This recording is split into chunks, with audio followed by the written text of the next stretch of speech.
ओम नमो भगवते वासुदेवाय। ओम नमो भगवते वासुदेवाय। ओम नमो भगवते वासुदेवाय। हरे कृष्णा। तो हम पढ़ रहे हैं श्रीमद् भागवतम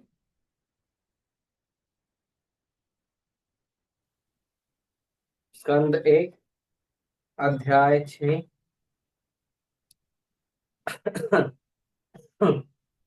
और श्लोक संख्या है 14। कितना है श्लोक संख्या? 14 है ब्रो, 14। गुड। ठीक है।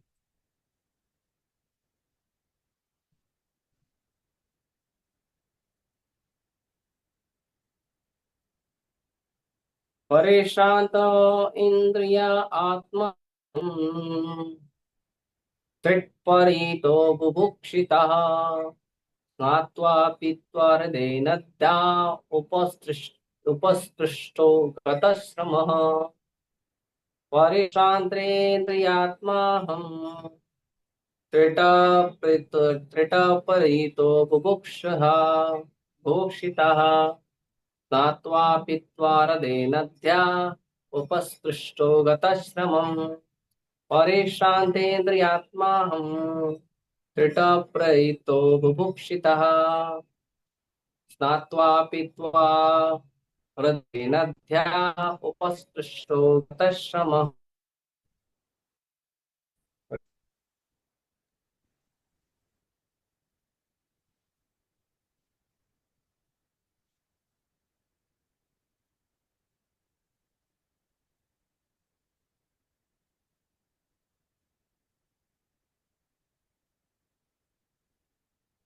पढ़ो, कोई कृष्ण नहीं है। प्रभु। हाँ। परिश्रांति आत्मा हम त्रुटपरी पीत्वा हृदय नद्या उपस्पृष्टो गतः श्रमः। हरे। हाँ, और कोई है?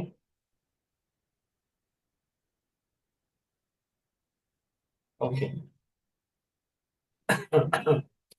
शब्दार्थ अनुवाद और तात्पर्य। कृष्ण कृपा मूर्ति अभय चरणामिंद भक्ति वेदांत स्वामी श्री प्रभुपाद की जय।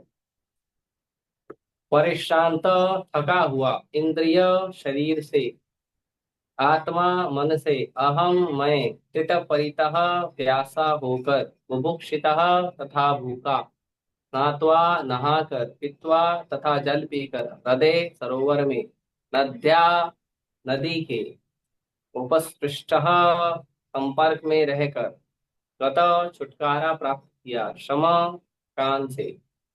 इस प्रकार विचरण करते हुए मैं तन तथा मन से थक गया और प्यासा तथा भूखा भी था। अतएव मैंने एक सरोवर में स्नान किया और जल भी पिया। जल स्पर्श से मेरी थकान जाती रही। परिव्राजक को प्यास तथा भूख जैसी शरीर की आवश्यकताओं को गृहस्थों के द्वार पर भिक्षाटन करके नहीं, अपितु प्रकृति के उपहारों से पूरा करना चाहिए। अतः परिव्राजक गृहस्थ के घर भिक्षाटन के लिए नहीं, अपितु उसे आध्यात्मिक आलोक प्रदान करने के लिए जाता है। अगला श्लोक, श्लोक संख्या 15 का अनुवाद। उसके पश्चात उस वीरान जंगल में एक पीपल वृक्ष की छाया में बैठकर मैं अपने बुद्धि से अपने अंतःकरण में स्थित परमात्मा को का वैसे ही ध्यान करने लगा जिस प्रकार की मैंने मुक्त आत्माओं से सीखा था। तात्पर्य, मनुष्य को अपने निजी सनक के अनुसार ध्यान नहीं करना चाहिए। उसे प्रामाणिक गुरु के पारदर्शी माध्यम से, शास्त्रों के प्रमाण से तथा प्रत्येक हृदय में वास करने वाले परमात्मा के चिंतन में प्रशिक्षित अपनी बुद्धि के सही प्रयोग से भली भांति जानना चाहिए।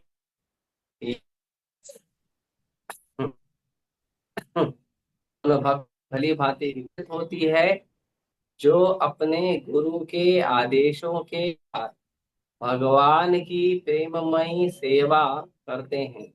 श्री नारद ने प्रामाणिक गुरुओं से संपर्क किया था, उनकी निष्ठापूर्वक सेवा की थी और उनसे समुचित आलोक प्राप्त किया था। इस प्रकार वो ध्यान करने बैठ गए। ठीक है बस। ओम अज्ञानतिमिरन्धस्य ज्ञानाञ्जनशलाकया चक्षुरुन्मिलितं येन तस्मै श्रीगुरुवे नमः।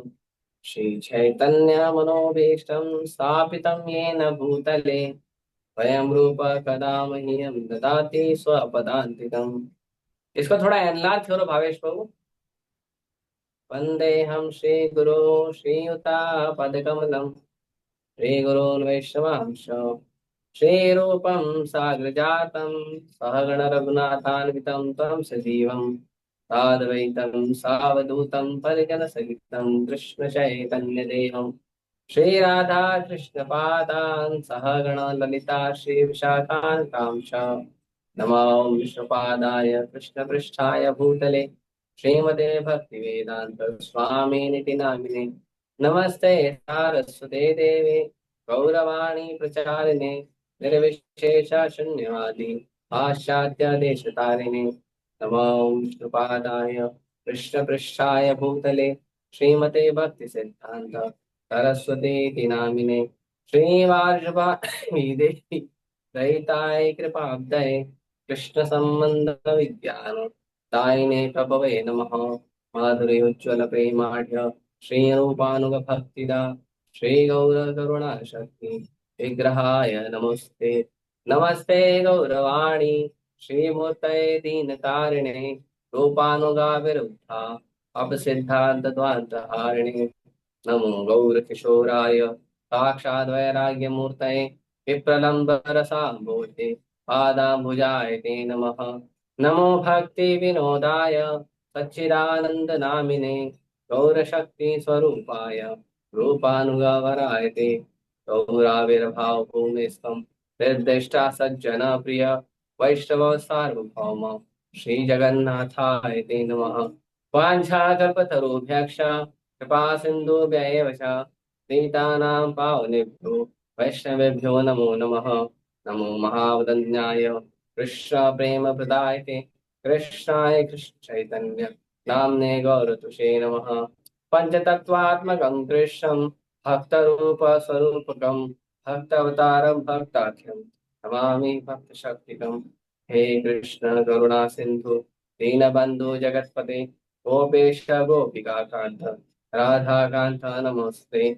जयतां सुतरो भंगो मम मंदामते गति तत्सर्वस्य पादाम्भोजो राधा मदन मोहनो दिव्य कल्पद्रुमादः श्रीमद्रत्नागार सिंहासनस्थौ श्रीमद् राधा श्रील गोविंद देवो वेष्टालिभिः सेवमा स्मरामि।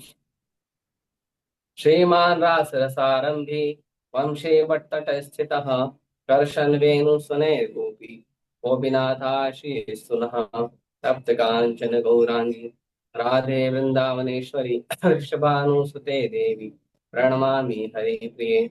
जय श्री कृष्ण चैतन्य प्रभु नित्यानंद श्री अद्वैत गदाधर रासादि गौर भक्तवृंद हरे कृष्णा कृष्णा कृष्णा हरे हरे हरे राम राम राम हरे हरे।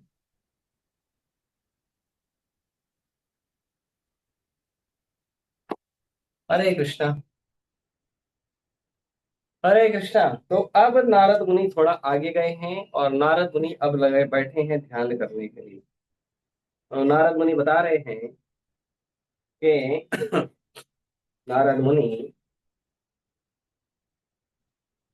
नारद मुनि बता रहे हैं कि अब इतना जो हमने चर्चा किया पिछले श्लोकों में कि नारद मुनि गांव में शहर में और जहाँ पे पशुपालन होता है वो बाद में वनों में उपवनों में बागानों में हर जगह नारद मुनि जो है वो चलते गए सघन वनों में खदानों में सोने के चांदी के तांबा के खदानों में विचरण करते गए घने जंगलों में सघन जंगलों में विचरण करते हुए सब कुछ देखते हुए धीरे धीरे धीरे धीरे नारद मुनि आगे जा रहे हैं। अब देखिए ये जो कर रहे हैं ना ये कौन कर रहा है पता है 5 साल का छोटा बच्चा कर रहा है। ये जो एडवेंचरस मूवी चल रही है नारद मुनि नाम की ये मूवी में जो हीरो है वो 5 साल का छोटा बच्चा है। 5 साल का छोटा बच्चा 5 साल का छोटा बच्चा ऐसे कार्य कर रहा है और कुछ नहीं खाया है, कुछ नहीं पिया है, बस चले जा रहा है, भगवत प्राप्ति के लिए चले जा रहा है, चले जा रहा है, चले जा रहा है। तो कुछ समय के बाद नारद मुनि को लगी भूख और उनको लगी प्यास और उनको शरीर थक गया, क्योंकि चलते जा रहे हैं, चलते जा रहे हैं, न सोना न जागना न खाना न पीना, बस चले जा रहे हैं, चले जा रहे हैं, कहाँ जाना है पता नहीं। तो नारद मुनि पूरी तरह का शरीर थक गया, का जो है अ, मन थक गया। नारद मुनि पूरी तरह से थक गए, भूख लग गई, प्यास लग गई। और फिर अब नारद मुनि एक सरोवर के पास आ गए, जो सरोवर में मीठा जल था। वहां पे नारद मुनि आए और नारद मुनि वहां पर आकर नारद मुनि ने क्या किया। नारद मुनि क्योंकि थके हुए थे, इसीलिए उन्होंने क्या किया, उन्होंने पहले तो स्नान किया, फिर पानी पिया। और फिर बता रहे हैं कि जब व्यक्ति बहुत ज्यादा थका होता है, शरीर से थक गया रहता है बहुत ज्यादा, तो उस समय शरीर से थकने के बाद बहुत ज्यादा भूख लगी हो, बहुत ज्यादा प्यास लगी हो, उस समय यदि कोई व्यक्ति एक गिलास पानी दे दे पीने के लिए, तो क्या होता है, तो वो एक गिलास जो पानी है वो बहुत बड़ा काम करता है। वो भूख भी मिटा देता है, प्यास भी मिटा देता है, थकान भी मिटा देता है। और यदि उसके साथ नहा लिया जाए तो व्यक्ति पूरा एकदम तरोताजा, अपने आप को रिफ्रेश महसूस करता है। तो नारद मुनि को ऐसा ही प्रतीत हुआ कि जब वो नहाए, पानी पिए, तो उनको बहुत अच्छा लगा। हाँ, भूख भी उनका कम हुआ, प्यास भी उनका कम हुआ, नहाने से थकान मिट गई।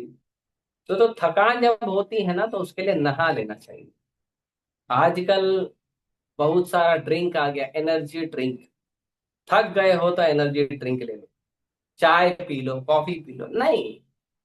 अरे बढ़िया सुंदर स्वच्छ जल है, उससे नहा लो, या हाथ पैर धो लो, मुंह धो लो, आदमी ऐसे ही फ्रेश फील करता है। उसके लिए जरूरत नहीं है कि हमें किसी आ, मादक पदार्थों का या नशे के पदार्थों का हमें सेवन करें। क्योंकि जितने भी ऑलमोस्ट एनर्जी ड्रिंक होते हैं, उन सब के अंदर कुछ न कुछ जो है नशा जैसा वस्तु रहता ही है। कुछ नहीं तो प्रिजर्वेटिव तो रहता है, जिससे आपको आदत हो जाती है बाहर का खाना खाने की। तो अब इसमें तात्पर्य प्रभुपाद जी लिख रहे हैं कि जो परिव्राजक होते हैं, जो लोग एक जगह से दूसरी जगह, दूसरी जगह से तीसरी जगह जो लोग विचरण करते हैं, जो परिव्राजक होते हैं, ये परिव्राजक लोग क्या करते हैं, ये परिव्राजक लोग प्रकृति पे निर्भर होते हैं। ये लोग प्रकृति पे निर्भर होते हैं और प्रकृति से ही सारा फल फूल जो उनको खाने सोने के लिए आवश्यकता है वो प्राप्त करके उसी में संतुष्ट रहते हैं। हाँ, हाँ। भगवान ऋषभ देव के वर्णन में आता है कि जो भगवान की भक्ति करने वाला व्यक्ति है, उसको संसार में कमाने की कोई जरूरत नहीं है। क्योंकि पूछते हैं कि क्या धरती नहीं है हमारे पास सोने के लिए, जो हमें बिछौने की आवश्यकता है, जो हमें बिस्तर की आवश्यकता है? क्या हमारे पास आसमान नहीं है कि हमें चादर की आवश्यकता है? क्या हमारे पास ये हाथ नहीं है ऐसे रखकर सोने के लिए, जो हमें तकिया की आवश्यकता है? क्या पेड़ पौधे फल फूल देना बंद कर दिए हैं, जो हमें खाने की आवश्यकता है? तो ऐसे प्रश्न पूछते हैं कि भगवान की भक्ति करने वाला तो भगवान पे निर्भर होता है।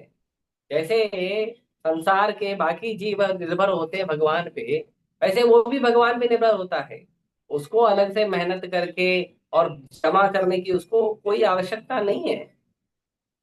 उसको कोई आवश्यकता नहीं है अलग से जमा करने की।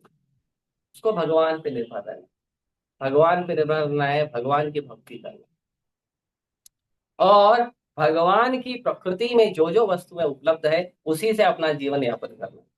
किसी गृहस्थ के घर पे जाकर भिक्षाटन करना खाने के लिए और सोने के लिए नहीं करना चाहिए। ये परिव्राजक को नहीं करना चाहिए। जो साधु होते हैं, भगवान के भक्त होते हैं, ये भगवान पर निर्भर होते हैं। जैसे आज के भाषा में हमारे नरेंद्र मोदी जो आत्मनिर्भर भारत की बात कर रहे हैं, उसमें आत्मनिर्भर होना चाहिए। लेकिन आत्मनिर्भर शब्द गलत है, क्योंकि आत्मनिर्भर तो कोई हो ही नहीं सकता, अपने ऊपर कैसे निर्भर है? निर्भर प्रभु पे रहता है ना। तो भगवान की कृपा पर निर्भर होना, भगवान की प्रकृति पर निर्भर होना, भगवान की कृपा पर निर्भर होना, भगवान की दया पे निर्भर होना, वो निर्भरता बहुत महत्वपूर्ण है। किसी के घर नहीं जाना चाहिए कि हमें भूख लगी है, चलो किसी गृहस्थ के घर चले जाए और हम प्रसाद पा लेंगे। प्रसाद पाने के लिए किसी के घर ये आशा नहीं रखनी चाहिए कि हम प्रसाद पाने के लिए किसी गृहस्थ के घर पे जाए। हम प्रसाद पाने के लिए हमें भूख लगी है, या हमें सोना है, या शरीर की जो भी आवश्यकताएं हैं, वो शरीर की आवश्यकताओं को पूरा करने के लिए गृहस्थों के घर नहीं जाना चाहिए, या किसी भी व्यक्ति के जो घर गृहस्थी बना के रखा उसके घर पे नहीं जाना चाहिए। वो लोग अपने शरीर की आवश्यकता पूर्ति के लिए, वो लोगों को भगवत भक्ति के अंदर उतनी निष्ठा नहीं है, अपना घर गृहस्थी बना के रखे हैं, या जो भी उनकी अपनी इच्छा होगी उसके अनुसार बना के रखें, वो उनका देख रहे। और हमें अपने शरीर की इच्छा पूर्ति के लिए, यदि हम भगवत कृपा पर, गुरु की कृपा के अलावा यदि हम जाकर संसार में और कहीं निर्भर हो जाएंगे, तो क्या होगा? तो हमारी निर्भरता बढ़ेगी। फिर हम हमेशा सोचेंगे, आज इस गृहस्थ के घर पे खाना है, कल उस गृहस्थ के घर पे खाना है, परसों वहां जाना है। तो भगवान को ढूंढने की जगह वो घर घर ढूंढना शुरू कर देगा। वो घर ढूंढना शुरू कर देगा, आज इस घर पे खाऊंगा, कल उस घर पे खाऊंगा, परसों उस घर पे खाऊंगा। और हर समय चलने, कुछ कुछ दूर चलने के बाद, अभी दिन देखो, शरीर की तो आवश्यकताएं हैं, दिन में 3 बार या तो कम से कम 2 बार भूख तो लगती है, स्नान करना होता है। वो क्या करेगा?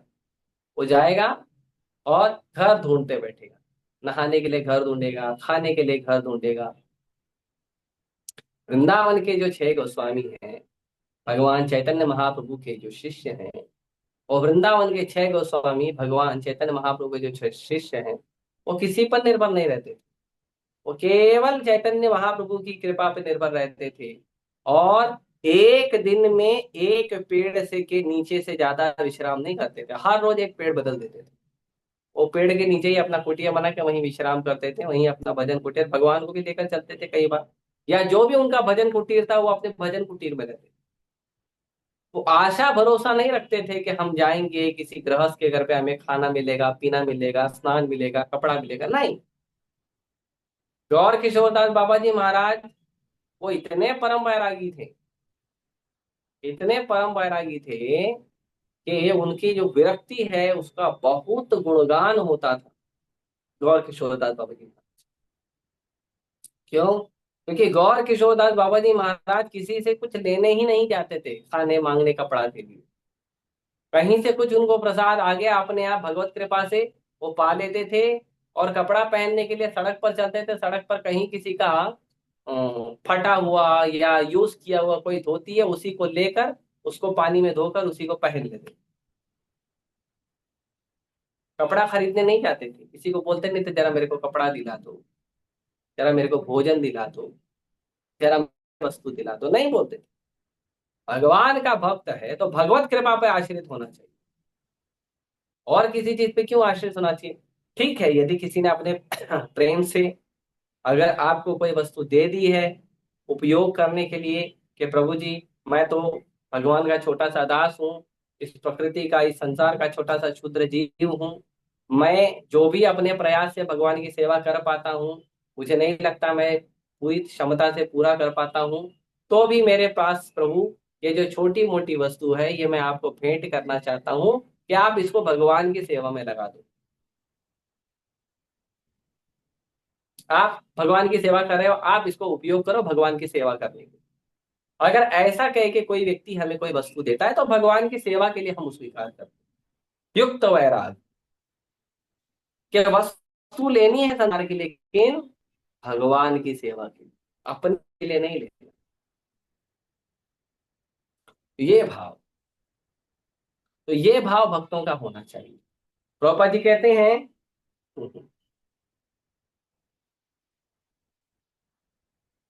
प्रभुपाद जी कहते हैं कि एक वैरागी व्यक्ति को किसी गृहस्थ के घर पे अगर जाना है तो गृहस्थ के घर पे जाना चाहिए, उस गृहस्थ को भगवान के ज्ञान में प्रकाशित करने के लिए। किसी भक्त को, कोई भी भगवान का भक्त है जो भगवान की भक्ति कर रहा है, भगवान पे आश्रित होना चाहिए। और ये ग्रह है तो उसको गृहस्थों के घर पे जाना चाहिए, उसको उसको भक्ति सिखाने के लिए।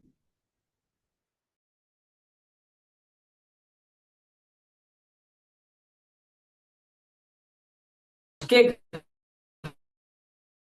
घर पे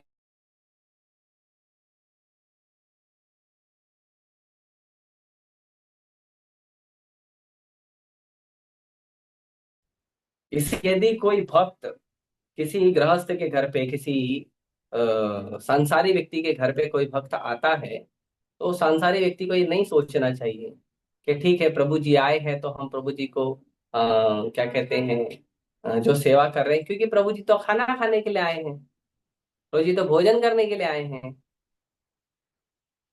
प्रभु जी हमारे घर में आश्रय लेने के लिए आए हैं। नहीं, जो व्यक्ति अपना घर छोड़ दिया वो आपके घर में आश्रय लेगा। जो व्यक्ति अपने संसार के संबंधों को छोड़ दिया वो आपसे संबंध बनाएगा।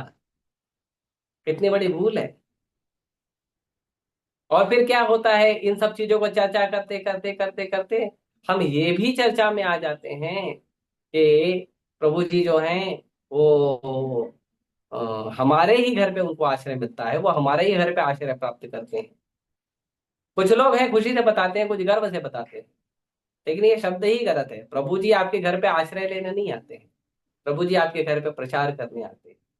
जो सन्यासी हैं, जो साधु हैं, जो भक्त हैं, वो आपके घर पे प्रचार करने आते हैं। उनके पास बहुत घर है, बहुत मंदिर है, उनको कहीं जाने आने की आवश्यकता नहीं है, लेकिन वो आते हैं जिससे आपके घर पे कीर्तन हो, आपके घर पे कथा हो, आपके घर के द्वारा प्रचार हो, आपके घर को भगवान की सेवा में लगाने के लिए आते हैं। और उसके साथ साथ घर के जो लोग हैं वो घर के लोगों को भगवत भक्ति में प्रकाशित करने के लिए आते हैं। उनका और कोई प्रयोजन नहीं है। वो तो बहाना है कि आपके घर पे खाने के लिए आए हैं। वो तो बहाना है कि आपके घर पे आए हैं तो कि आपके घर पे आके आश्रय प्राप्त करें। आपके घर पे आए हैं कि आपके घर पे हम लोग क्या कहते हैं, स्नान करें, थोड़ा रुक जाएं, फ्रेश हो जाएं। ये सब बहाना है। साधु को भक्त को, ब्रह्मचारी को, सन्यासी को घर पे आने का ये सब प्रयोजन नहीं है। उसके घर पे, किसी के घर पे जाने का यही प्रयोजन है कि हम जा रहे हैं प्रचार कर, भगवान की भक्ति का प्रचार करने जा रहे हैं। अरे गृहस्थ लोग तो बहुत मुश्किल से भगवान की भक्ति कर पाते हैं। हाँ, शास्त्रों का अध्ययन करना, कथा कीर्तन सुनना तो बहुत दूर की बात है। उनका तो 16 माला 24 घंटे में नहीं होता है। और मंगला आरती, श्रृंगार आरती, विग्रह सेवा तो भूल ही जाओ। और मुंबई जैसे परिवेश में, जो बड़े बड़े उपनगर हैं, ऐसे परिवेश में जहाँ पे पति भी जॉब पे जाता है, पत्नी भी जॉब पे जाती है, और बच्चे स्कूल जाते हैं, और घर रहता है भूत बंगला, घर में कोई रहता ही नहीं है। ऐसी जगह पे उनका 16 माला करना ही उनके लिए सबसे बड़ा जो है चुनौती होता है। क्या भगवान की भक्ति करेंगे, क्या कथा कीर्तन करेंगे। हफ्ते में एक दिन बहुत सोचते हैं किसी तरह छुट्टी मिल जाए, एक दिन सोने को मिल जाए, मंदिर जाने को। अरे भाई सोने तो दो। ये परिस्थिति है समाज की। तो उन लोगों का उद्धार कैसे होगा? उन लोगों का उद्धार होता है जब भगवान के भक्त विचरण करते हुए उनके घर पे जाते हैं प्रसाद के बहाने से, या उनके घर पे जाते हैं स्नान करने के या रुकने के बहाने से, 2-4 घंटा रुकते हैं, स्नान करते हैं, प्रसाद पाते हैं, तो उनके घर पर जाते हैं। ये बहाना है। मुख्य कारण है उनको भगवान की भक्ति का प्रचार करना है, क्योंकि भगवान की सेवा में नहीं लग पा रहे हैं, तो उनको प्रचार करके भगवान की सेवा में लगाना उनका कारण, ये कारण होता है। ये कारण नहीं होता है कि देखो प्रभु जी आए हैं, अब हम उनको अच्छा अच्छा बनाएंगे, अच्छा अच्छा खिलाएंगे। अच्छी बात है, आपका भाव ऐसा होना चाहिए कि भगवान की असीम कृपा से हमारे घर में भगवान का एक भक्त आया है। गृहस्थों के लिए ये निर्देश है, गृहस्थों के लिए ये निर्देश है कि उनके घर पे लगभग प्रतिदिन उनके घर पे वैष्णव का आना जाना होते रहना चाहिए। नहीं तो उनका जो उद्धार है बड़ा मुश्किल हो जाता है। क्यों? क्योंकि अगर उनके घर पे प्रतिदिन लोग आते जाते नहीं रहेंगे, भगवान के भक्त आते जाते नहीं रहेंगे, तो इस बहुत ज्यादा संभावना है कि वो व्यक्ति इंद्रिय तृप्ति में ज्यादा समय बिताएगा। क्योंकि भगवान के भक्त नहीं आएंगे तो भगवान के भक्तों की सेवा नहीं करेगा, कथा कीर्तन नहीं करेगा, इंद्रिय तृप्ति में लगा रहेगा। और आजकल तो आ गया है मोबाइल। मोबाइल तो बड़ा मुंह खोल के रखता है। हम्म, तो बड़ा मुंह खोलने वाला क्या है, उसके अंदर पूरा इंद्रिय तृप्ति का समय आप डालते जाइए, डालते जाइए, डालते जाइए, डालते जाइए, उसका मुंह खुला ही रहता है। और मोबाइल का मुंह बंद नहीं होता। एक बार इंस्टाग्राम खोला, निकल गया 2 घंटा। एक बार फेसबुक खोला, निकल गया 2 घंटा। गेम खेलते हैं, समय बर्बाद करते हैं। तो साधु को यदि किसी के घर पे जाना चाहिए, तो जाना चाहिए भगवत भक्ति के ज्ञान में लोगों को प्रकाशित करने के लिए, प्रशिक्षित करने के लिए। खाना पीना ये सब बहाना है, ये सब उनके लिए आवश्यक है। वो भगवान की कृपा पे निर्भर है। वो भगवान उसको वो कृपा करने वाले हैं। जब उसको अपने घर का आसक्ति नहीं है, तो आपके घर का क्या आसक्ति करेगा? और ये साधु के लिए बड़ा हानिकारक है। परम पूज्य हलधर स्वामी महाराज कहते हैं कि किसी का बड़ा सुंदर घर है, और बड़ा सुंदर घर देखने के लिए अगर साधु जा रहा है, बहुत सावधान हो जाइए, आसक्ति में फंस जाओगे। किसी की बहुत सुंदर पत्नी है, उसको देखने के लिए जा रहा है, फंस जाओगे। और बहुत क्या कहते हैं, कठोरता से फंसोगे। ऐसा फंसोगे ना, फिर निकलना मुश्किल हो जाएगा, आसक्ति पकड़ ले। तो इसके लिए ये सब भाव नहीं रखना चाहिए, और एकदम त्याग का भाव रखना चाहिए। जहां पे भगवान की भक्ति, भगवान का प्रचार हो सकता है, वो जगह हमारे लिए सुविधाजनक है भगवान का प्रचार करने की। और जहां पे इसकी आवश्यकता नहीं है, तुरंत त्याग के आगे निकल जाना चाहिए। बिल्कुल भी आसक्ति नहीं रखना चाहिए। जब अपने घर से, अपने माता पिता से, अपने संबंधों से, अपने मित्रों से आसक्ति नहीं रखा, तो फिर मंदिर में आके ये सब चीजों के लिए, दुनियादारी के लिए आसक्ति रखना है। आसक्ति रखना है इस भाव से कि ये भगवान का भक्त है, और मुझे भक्तों का संग प्राप्त हो रहा है, इसीलिए मैं इस भक्त से आसक्ति रखता हूँ। क्योंकि मुझे भगवान के भक्तों का संग प्राप्त हो रहा है, भजन कीर्तन में सहयोग प्राप्त हो रहा है। आसक्ति इसलिए नहीं रखना है कि देखो प्रभु जी बड़े अच्छे हैं, ज्यादा पैसा कमाते हैं, माता जी बड़ी अच्छी है, बड़ा सुंदर है, बड़ी सुंदर है, अच्छा कुकिंग करके खिलाती है, उनका घर तो बहुत सुंदर है, क्या चकाचक, बहुत बढ़िया उनका घर, क्या कहते हैं, बंगले जैसा है, बड़ा सुंदर उनका घर है, उनके घर में बहुत अच्छे अच्छे सामान, महंगे महंगे सामान रखे हुए हैं। तो एक काम करिए, आप जो है ना, पहले तो अपने भजन पर ध्यान केंद्रित करिए, नहीं तो आपका पतन बहुत जल्दी शुरू हो जाएगा। ये सब साधु के लिए बड़ा सावधानी है। अगले श्लोक में, श्लोक संख्या 15 में प्रभुपाद जी कहते हैं श्लोक संख्या 15 में नारद मुनि कहते हैं कि नहाने के बाद, पानी पीने के बाद, जब नारद मुनि का शरीर जो है वो शांत हो गया, और उनकी भूख कम हो गई, प्यास कम हो गई, तो नारद मुनि ने क्या किया, कहते हैं कि मैं एक बरगद के या पीपल के पेड़ के नीचे बैठ गया। और पीपल के पेड़ के नीचे बैठकर क्या किया नारद मुनि, तो कहते हैं मैंने ध्यान लगाना शुरू किया। कैसे ध्यान लगाना शुरू किया? हम्म तो देखिए क्या कहा है, क्या शब्द का उपयोग किया है। आत्मान आत्म आत्मान आत्मनम आत्मस्थम यथाश्रुतम अचिंत्ययम। कहते हैं मैं अपने मन को, अपने शरीर को, अपने चिंता को भगवान के चरण कमलों में लगाए। कैसे? यथा श्रुतम अचिंतयन, जैसा मैंने सुना था, जैसा मैंने सुना था। कई बार शब्द आता है शास्त्रों में अनुशुश्रुमा, जैसा आपने सुना है। ये नहीं, ठीक है प्रभु जी आप बता दीजिए, मैं प्रयास करता हूं, और प्रयास करते समय अपने मन का प्रयास करता हूं। यथा चिंतम, यथा श्रुतम अचिंतय, जैसा सुना है आपने साधु से, जैसा सुना है आपने अपने भक्तों भगवान के भक्तों से, वैसा चिंतन करिए। चिंतन ऐसा मत करिए चिंतन ऐसा मत करिए, मेरी मर्जी, मुझे ऐसा ठीक लगता है। नहीं, यदि आपको कोई भी भजन के अंदर, भजन के मार्ग में यदि आपको कोई भी विचार है, तो उस विचार को एक एक वस्तु को पूछ लेना चाहिए। अपने मन से कोई कार्य नहीं करना चाहिए, पूछ लेना चाहिए। क्यों कहा जाता है प्रतिदिन श्रवण और कीर्तन करना, रोज भागवतम सुनना, रोज भागवतम पढ़ना, रोज शास्त्रों का अध्ययन करना क्यों कहा जाता है?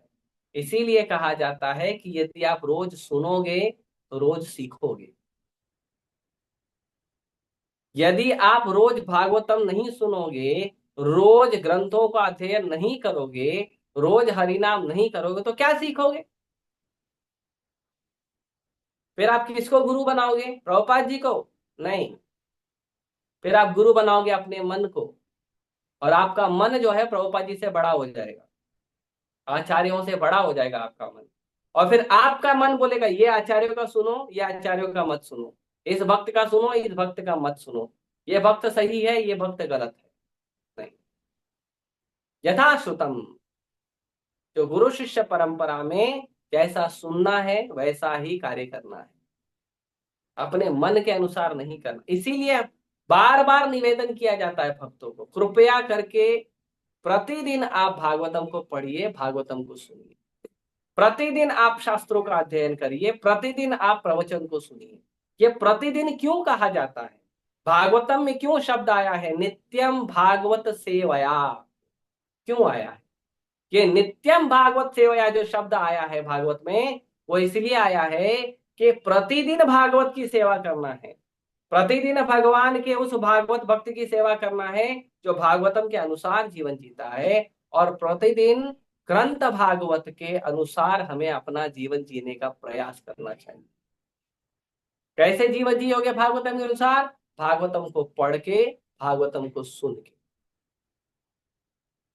अगर आप प्रतिदिन प्रवचन नहीं सुनोगे, अगर आप प्रतिदिन ग्रंथों का अध्ययन नहीं करोगे, तो क्या होगा?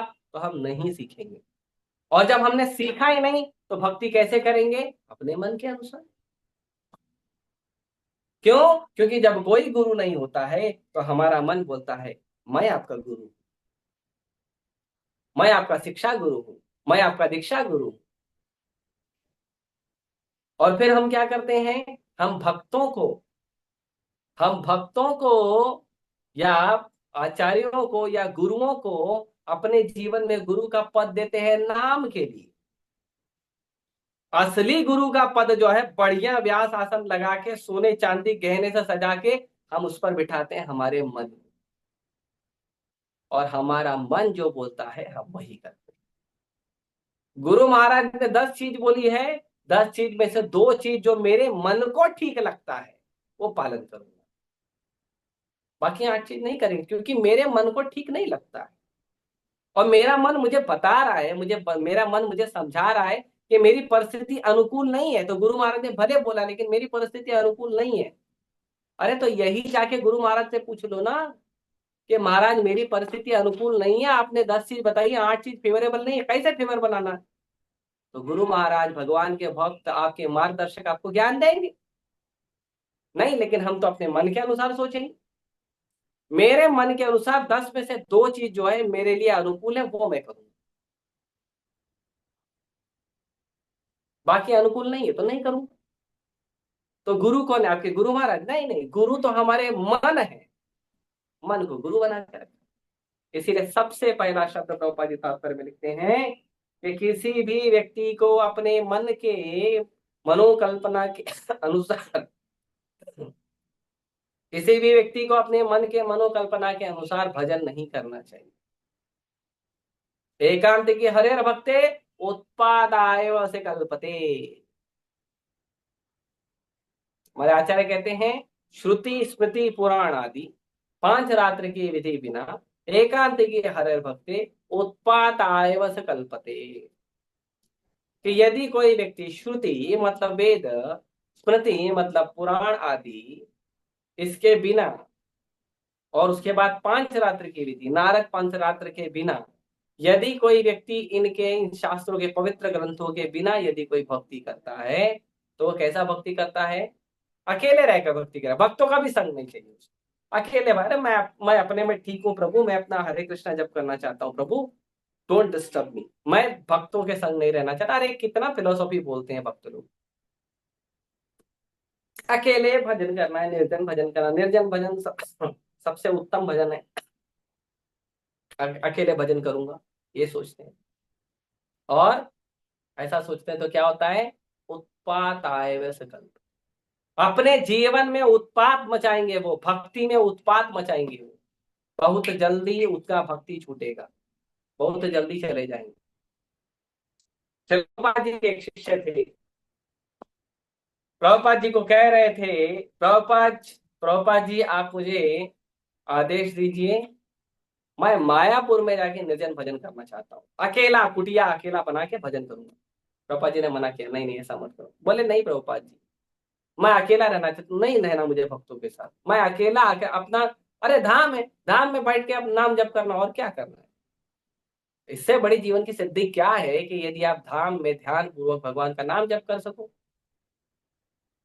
प्रभुपाद जी को बहुत निवेदन किया, गुरु महाराज जाने दीजिए जाने दीजिए। प्रभुपाद जी ने बहुत मना किया, नहीं माने, नहीं महाराज हमको जाने दीजिए। प्रभुपाद जी बोले ठीक है, यदि तुम्हारी इच्छा है तो जाओ। प्रभुपाद जी ने मन से परमिशन नहीं दिया उनको, यदि तुम्हारी इच्छा है चलेगा। कुछ महीनों तक भजन करने का प्रयास किया, एक कुटिया बनाया मायापुर में, कुछ महीने तक भजन करने का प्रयास किए, उसके बाद जो वो भक्त अदृश्य हुआ, आज तक पता नहीं है कहाँ गया। कहाँ गया वो प्रभुपाद जी का शिष्य, कहाँ गया?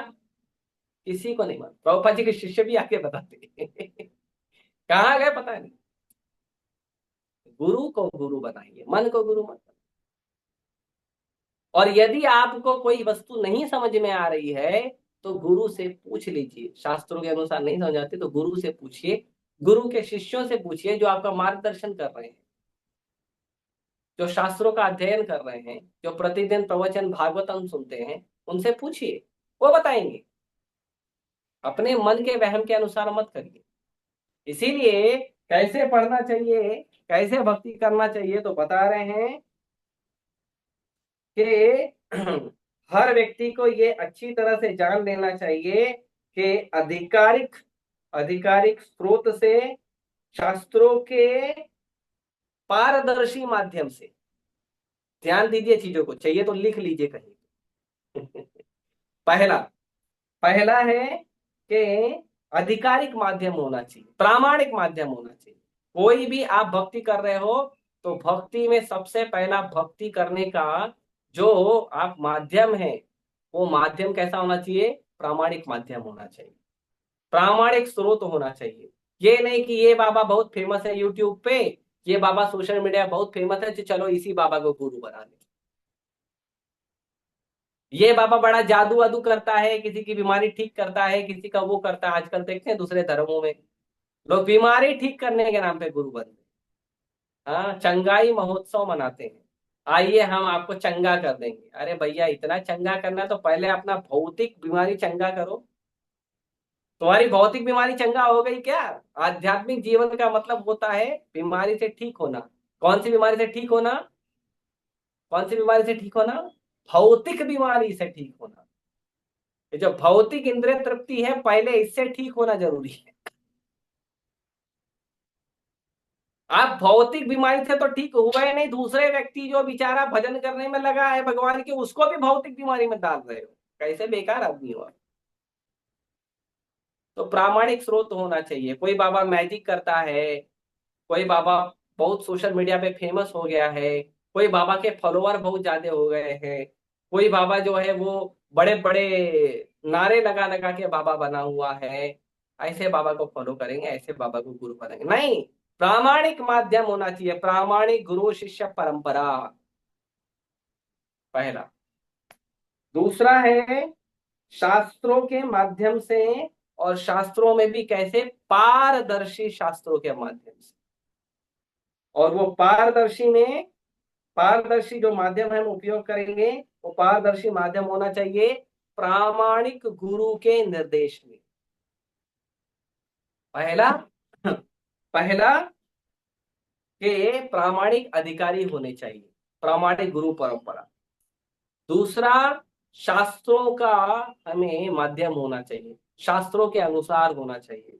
तीसरा, पारदर्शी गुरु होना चाहिए, गुरु गुरु एकदम पारदर्शी होना चाहिए। अपने मन से भगवान ने कुछ बोला और गुरु ने अपने मन से कुछ डाल दिया, ऐसा गुरु नहीं होना चाहिए। गुरु पारदर्शी होना चाहिए, एज कृष्णा सेड, जैसा कृष्ण ने कहा। प्रभुपाद जी बोलते हैं, कृष्ण कहते हैं पर सर्वधर्मान् परित्यज्य माम एकम शरणं व्रज, हम कहते हैं कृष्ण को सर्वधर्मान् परित्यज्य करिए।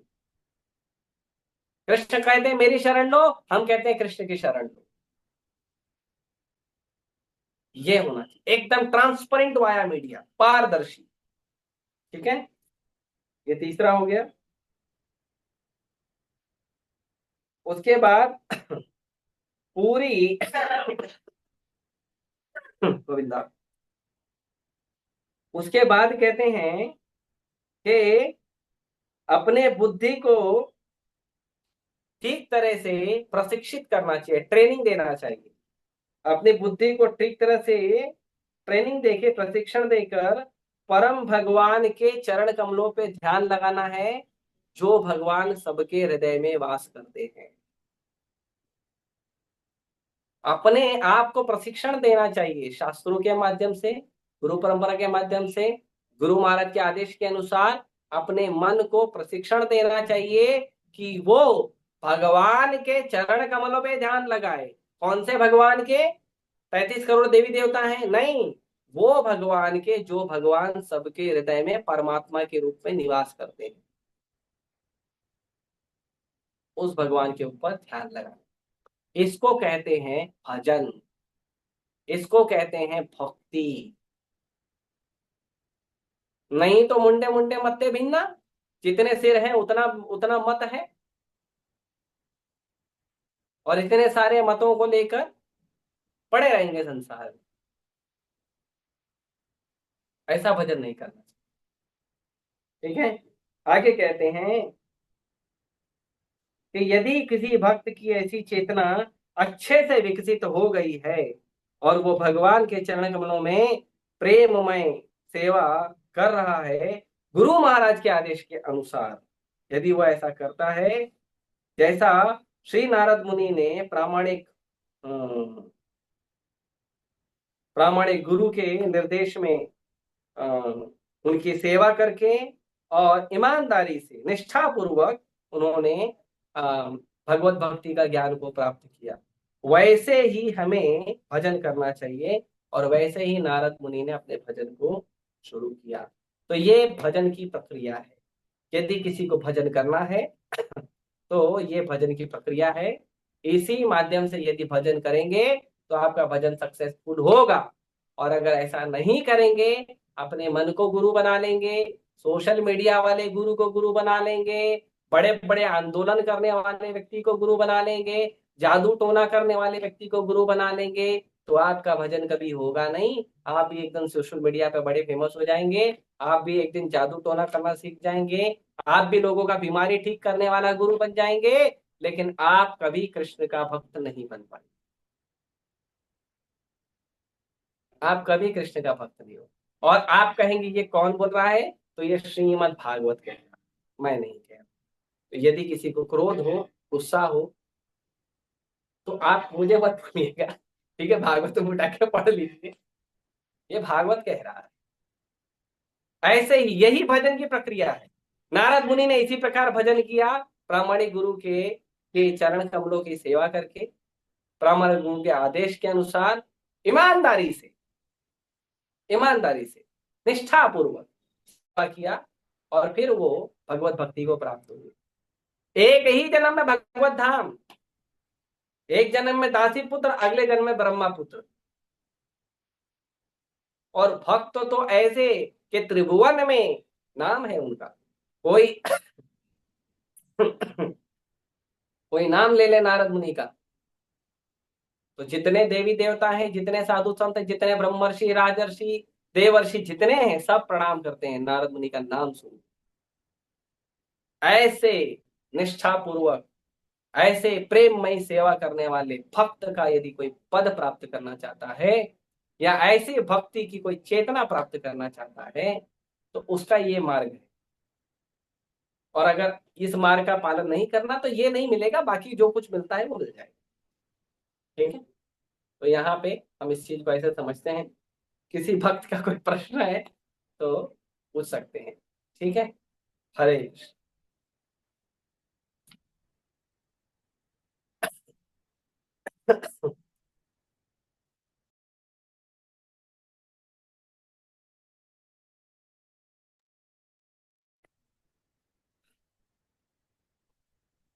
कोई माता जी, कोई प्रभु जी आशीर्वाद देना चाहते हैं अपने वाणी से तो दे सकते हैं।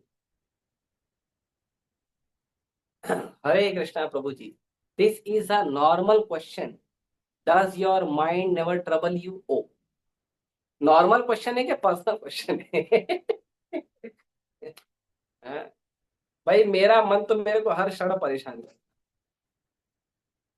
क्षण प्रति क्षण परेशान करता है। और मैं तो इतना कहूंगा कि आप सब बहुत अच्छे भक्त हैं, मेरा अगर भक्ति का लेवल देखेंगे तो एकदम बेकार है, डब्बा गोल। लेकिन भगवान की असीम कृपा है कि भगवान के घर में रहता हूँ, भक्तों का संग है, तो जैसे तैसे टूटा फूटा और अच्छा बुरा जैसे करता हूँ, भक्त संभाल लेते हैं। और यहाँ पे बहुत सारे प्रभुपाद जी के शिष्य आते हैं, हमारे गुरु महाराज भी आया करते थे, तो उनकी कृपा से जिस तरह से धीरे धीरे लड़खड़ाते हुए मेरी गाड़ी चल रही है, तो मेरा मन तो मुझे बहुत परेशान करता है। पर आप जैसे भक्तों का, भगवान का, गुरु महाराज का आशीर्वाद है कि उनकी कृपा से, उनके आशीर्वाद से मैं थोड़ा थोड़ा धीरे धीरे भजन कर पा रहा हूँ, और अपने आप को किसी प्रकार से भगवान की सेवा में लगा रहा हूँ। ठीक है, तो ये आपके व्यक्तिगत प्रश्न का उत्तर है, ये पर्सनल क्वेश्चन था।